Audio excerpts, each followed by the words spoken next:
আসসালামু আলাইকুম। আজকে শেয়ার কেনার মজাই আলাদা। হ্যাঁ? যে শেয়ার আমরা কিনবো সেই শেয়ারেরই দাম বাড়বে। যাই হোক, আজকে একজন আমাকে জিজ্ঞাসা করছেন যে, "ভাই আপনি বললেন যে ৫,৫২৫ এর উপরে মার্কেট যেতে পারবে না। তো মার্কেট যে চলে গেল উপরের দিকে এই বিষয়ে কিছু বলেন।" তো ভাই ওই যে ছোট বাচ্চারা খেলে না রাবারের বলগুলো পিং পং বল ছেড়ে দিলে পরে খুব দ্রুত লাফায় মেঝেতে। মার্কেট এখন ওই পিং পং বলের মতো লাফাচ্ছে। এই লাফানো পিং পং বল যেমন অনন্তকাল ধরে লাফায় না, একসময় লাফাতে, লাফাতে থেমে যায়। আমাদের মার্কেটও নির্বাচন পরবর্তী একটা উন্মাদনা, এই উন্মাদনাতেই মার্কেট এভাবে লাফাচ্ছে। এই লাফানো একসময় থামবে। ২০২৪ এর আগস্টে আমরা যদি দিকে তাকাই, ওই সময়টাতেও আমরা মার্কেটকে ঠিক এরকম একটা বড় মুভমেন্ট দেখতে পেয়েছিলাম। আপনারা এই জায়গাতে খেয়াল করেন। জাস্ট ৩ দিনে মার্কেট প্রায় ৪ দিনে মার্কেট প্রায় কতখানি বেড়েছিল? মোটামুটিভাবে ৫,২০০ থেকে ৬,২০০ ১,০০০ পয়েন্ট বেড়েছিল। আপনারা কি এই সময়গুলোতে খুব বেশি ব্যবসা করা সম্ভব হয়েছে? এরকম ২০০ পয়েন্ট এই ক্যান্ডেলটা ৩০০ পয়েন্ট ৩৫০ পয়েন্টের একটা ক্যান্ডেল। এই ক্যান্ডেলটা ২০০ পয়েন্টের একটা ক্যান্ডেল। এই ক্যান্ডেলটা ২০০ পয়েন্টের ক্যান্ডেল। এ ধরনের ক্যান্ডেলগুলো দিয়ে মার্কেটে প্রফিট টেকিং এর সুযোগ তৈরি হয়।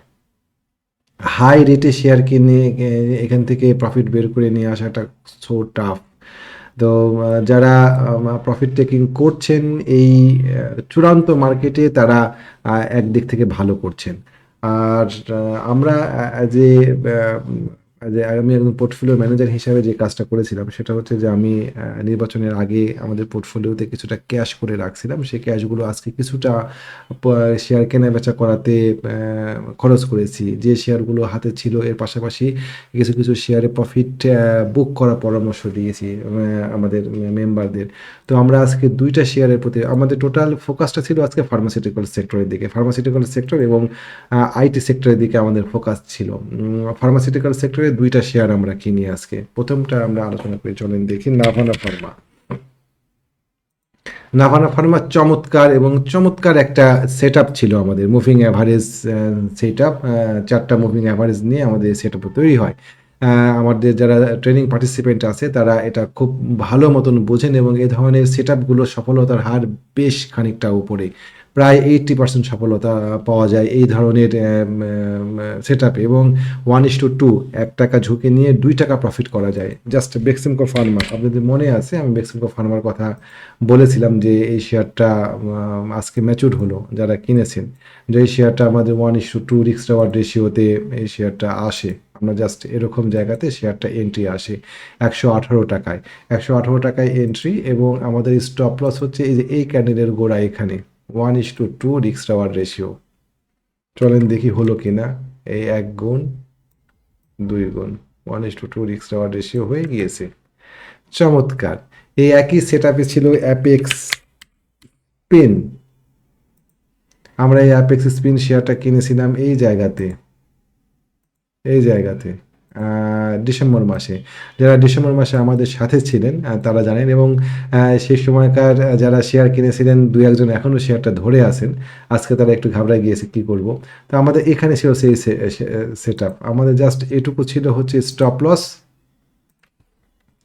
আর আমাদের ২ গুণ ছিল টেক প্রফিট। ১ গুণ, ২ গুণ। দেখেন আমাদেরকে কত দূর নিয়ে গিয়েছে। ২ গুণ, তারপরে ৩ গুণ, তারপরে ৪ গুণ। এই সেটআপটা এখানে আবার বারে, বারে এখানে একবার আবার আসছে, এখানে আবার আসছে ৪ গুণ, ৫ গুণ। দেখেন ৳১ ঝুঁকি নিয়ে ৫ গুণ, ৬ গুণ প্রফিট। কেমন? ৳১ ঝুঁকি নিয়ে ৬ গুণ প্রফিট। তো ঠিক আছে আমরা এতদূর থাকি নাই। আমরা বের হয়ে গিয়েছি। আমরা তার আগে বের হয়ে গেছি। আমরা এখান থেকে বের হয়ে গিয়েছি। আমরা মোটামুটি ১ গুণ, ২ গুণ, ৩ গুণ প্রফিট নিয়ে বের হয়ে গিয়েছি। কিন্তু এটা একটা সেটআপ ছিল। এই একই সেটআপে নাভানা ফার্মা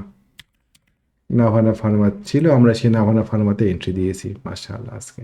তো ঠিক আছে দেখা যাক একইভাবে আমাদের ঝুঁকি এবং প্রফিটের জায়গাটাও ১ থেকে ৩ গুণ আ মানে ৳১ ঝুঁকি নিয়ে ৳৩ প্রফিটের কৌশল নিয়ে আমরা এখানে এন্ট্রি দিয়েছি। আমাদের আরেকটা শেয়ার ছিল এন্ট্রি দেওয়ার ক্ষেত্রে আইবিপি। আইবিপি শেয়ারটা আমরা তাকে তাকে দেখছিলাম, শেয়ারটা এখানে সুন্দর একটা পজিটিভ ক্যান্ডেল দিয়েছে এই জায়গাতে, আমি দেখাই আপনাদেরকে, এই জায়গাতে পজিটিভ ক্যান্ডেল দিয়ে উঠে গিয়েছে, একটা কারেকশন ক্যান্ডেলে ভলিউম তুলনামূলকভাবে কম, দুইটা বেবি ক্যান্ডেল, এই বেবি ক্যান্ডেলগুলোই আমাদেরকে উৎসাহিত করেছিল শেয়ারটা কেনার ক্ষেত্রে। আমাদের সার্টেন কিছু মুভিং অ্যাভারেজের ওপরে ছিল প্রাইসটা, ব্রেকআউট করা মাত্র আমরা শেয়ারটাকে লোকেট করি, এটা হচ্ছে আমাদের বেল্ট হোল্ড ক্যান্ডেল, এটা হচ্ছে আমাদের এন্ট্রি ক্যান্ডেলের লোকেশন ছিল, এটার মাথা ক্রস করার সঙ্গে সঙ্গে আমরা এন্ট্রি দেবো, এরকম একটা প্রিপারেশন ছিল, সেটা ছিল 22 টাকা 80 পয়সা। ওকে, এই শেয়ারটাতে আমাদের আজকে এন্ট্রি হয়েছে এবং আগামী দিনকে যদি ও আমাদেরকে এগেইন সুযোগ দেয়, কিছুটা কমে আসে তাহলে পরে আমরা এটাতে আবার এন্ট্রি দিব, ডেফিনেটলি আমরা এন্ট্রি দিব। এবং আমাদের স্টপ লস থাকবে কত, 12 টাকাতে স্টপ লস থাকবে, তবে আমরা টানের উপরে কিনবো না এই শেয়ারটা, যদি উপরের দিকে উঠে যায় তাহলে পরে আমরা কিনবো না, কিন্তু যদি ও আমাদেরকে সুযোগ দেয়, নিচের দিকে নেমে আসে, আমরা ডেফিনেটলি আবার রি এন্ট্রি করবো। নাভানাতে কিন্তু আমরা রি এন্ট্রি করবো না, কিন্তু আমরা আইবিবিতে রি এন্ট্রি করবো। কেমন, বিকন ফার্মা আমরা কিনি নাই আসলে, কিন্তু বিকন ফার্মা আমাদের চয়েসে ছিল। কেন চয়েসে ছিল, সেটা দেখেন, সুন্দর একটা অ্যাকোমোডেশন কমপ্লিট করেছে, ও একটা ওয়েস প্যাটার্ন কমপ্লিট করেছে। এই ধরনের শেয়ারগুলো সাধারণত ভালো মুভমেন্টে যায়। আমরা বেশি শেয়ার বাড়াবো না আমাদের পোর্টফোলিওতে, এই জন্য আইবিপি অথবা বিকন এই দুইটা শেয়ারের মধ্যে আমরা আইবিপিটাকেই প্রেফার করেছি, বিকনটাকে আমরা ছেড়ে দিয়েছি। তারপরে কাশেম ড্রাইসেল নিয়ে আমাদের এন্ট্রি ছিল, আমাদের ট্রেনিং গ্রুপে কাশেম ড্রাইসেল নিয়ে এন্ট্রি ছিল। আমাদের যারা ট্রেনিং পার্টিসিপেন্ট আছে তাদেরকে নিয়ে আমাদের একটা গ্রুপ আছে, সেই গ্রুপে আমি অ্যাসিস্ট করি, তাদেরকে আমি হাতে কলমে দেখাই যে আমি যে জিনিসগুলো শেখালাম তাদেরকে দীর্ঘ সময় নিয়ে, সেই বিষয়গুলো আসলে মার্কেটে কাজ করে কিনা, তাদের কনফিডেন্ট লেভেল বাড়ানোর জন্য তাদেরকে নিয়ে একটা গ্রুপ আছে, যে গ্রুপগুলোতে আমরা এই শেয়ারগুলো একদম ট্রেড প্ল্যান কীভাবে করতে হয় সেই ট্রেড প্ল্যান দিয়ে আমরা এই শেয়ারটা এন্ট্রি এক্সিট দিয়ে তাদেরকে দেখাই যে এটা হচ্ছে ট্রেড প্ল্যান, এভাবে ট্রেড প্ল্যান করতে হয়, এবং ট্রেড প্ল্যান করার পরে ওই প্ল্যানের বাইরে একটুও যাওয়া যাবে না। আমাদের এখানে সুন্দর, যারা আমাদের এন্ট্রি ডেট ছিল এই ক্যান্ডেলে, আমরা এখানে এন্ট্রি দিয়েছিলাম, এই ক্যান্ডেলে আমরা এন্ট্রি দিয়েছিলাম, সরি এই ক্যান্ডেলে আমাদের এন্ট্রি ছিল, আর আমাদের স্টপ লস ছিল নিচে। যাই হোক, শেয়ারটা সুন্দর করে উপরের দিকে উঠে গিয়েছে। আর কেউ আমাদের পার্টিসিপেন্টের মধ্যে কয়েকজন প্রফিট টেকিং করেছেন, আমাদের এই ক্যান্ডেলে এন্ট্রি ছিল, আজকে আমাদের ম্যাচিউর ডেট ছিল, কয়েকজন প্রফিট টেকিং করেছেন। আর আমরা আবার এটাকে রিবাই দেওয়া যায় কিনা এই ক্যালকুলেশন আমরা আগামী দিন মার্কেট ওপেন হওয়ার পরে করব। ডেফিনেটলি এখানে আমাদের একটা রেজিস্ট্যান্সের মুখে পড়েছে শেয়ারটা, এই রেজিস্ট্যান্স ব্রেকআউট করলে পরে আমরা আবার রিবাই দিব কিনা এইটা আমরা বিবেচনা করে দেখব। একমি পেস্টিসাইড, সবগুলো শেয়ারই আমাদের প্রায় বেশিরভাগ শেয়ারই আমাদের ফার্মাসিউটিক্যাল সেক্টরে ছিল। একমি পেস্টিসাইড, এই শেয়ারটা সুন্দর, এই শেয়ারটা নিয়ে কিছুটা দেখেন, এই শেয়ারটাতে মূল জায়গাটা কোথায়, শেয়ারটার পয়েন্ট খুঁজে বের করতে হবে আর কি আমাদেরকে, যে একটা শেয়ারের একটা চার্টের কোন পয়েন্টটা সবচাইতে বেশি ইম্পর্টেন্ট, যে পয়েন্টটা পার হলে পরে চার্টের পক্ষে মুভ করা সহজ হয় সামনের দিকে। আমাদের এই টোটাল এইটুকু জায়গার মধ্যে, আমাকে একটু সময় দেন, এইটুকু জায়গার মধ্যে আমাদের ইম্পর্টেন্ট লাইন হচ্ছে এইটা, এই 17 টাকা, এই লেভেলটা 17 টাকা লেভেলের নিচে আসলে পরে প্রাইস ডেফিনেটলি আমাদেরকে আপসাইড যাওয়ার ক্ষেত্রে ওটা একটা সীমাবদ্ধতা, আর যদি 17 টাকার উপরে থাকে তাহলে সেটা আপসাইড যাওয়ার ক্ষেত্রে একটা একটা একটা ভালো একটা সুযোগ। তো প্রাইস ও সুন্দরভাবে নিচের দিকে নামিয়ে দেখেন, 17 টাকার কাছাকাছি এসে সে আবার উপরে উঠে গিয়েছে। আগামীকালকে যদি শেয়ারটা 18 টাকার উপরে থাকে তাহলে আমরা এই শেয়ারটা আমরা নেওয়ার চেষ্টা করব। জাস্ট 18 টাকা ক্রস করলে পরে এই শেয়ারটা যদি সুযোগ থাকে আপনারাও এই শেয়ারটাতে এন্ট্রি দিয়ে রাখতে পারেন, আশা করা যায়।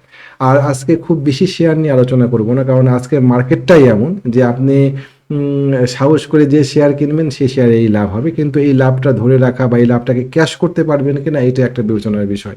আমাদের কাছে এখনও কিছু টাকা আছে, সম্পূর্ণ টাকা দিয়ে আমরা শেয়ার কিনি নাই। যদি আগামী দিন মার্কেট পজিটিভ থাকে, আমাদের কাছে যদি ম্যাচিউর শেয়ার থাকে, কিছু শেয়ারে আমরা প্রফিট টেকিং এবং রিবাই এই কাজগুলো করতেই থাকবো। আমরা যেহেতু ট্রেড করি, দীর্ঘমেয়াদী বিনিয়োগ আমরা করি না, সুতরাং প্রফিট টেকিং